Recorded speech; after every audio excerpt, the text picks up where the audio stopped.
Marshmallow ba ang anak mo? Oo, tama yung narinig mo. Ano bang marshmallow? Yung matamis, yung dessert, yung parang candy, na malagkit, may maliit, may malaki. Hipan mo, mawawala na. Parang walang laman yung loob. Pag nilagay mo nga under fire, mangunguluntoy. Nakakatuwa kasi minsan naihahambing ko sila sa mga bata at kabataan ngayon. Hindi ko naman nilalahat. Pero ang tagal ko kasing teacher, hindi mo pwede bigyan ng maraming assignment.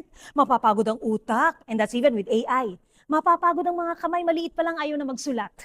Nakakalungkot din. Malaki na, naghahanap na ng trabaho. Aba, mamimili ng trabaho.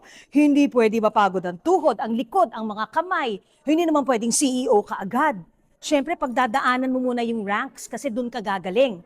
Pag nadapa, nabigyan ng feedback, iiyak agad. Bukas may resignation letter na.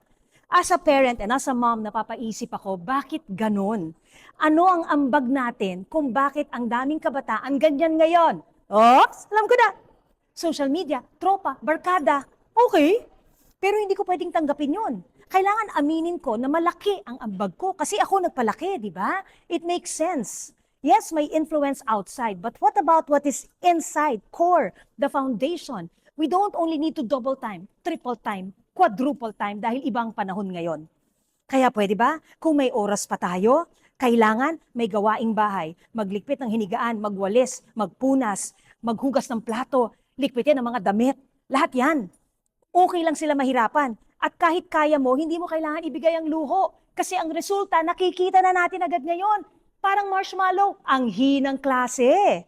Think about that.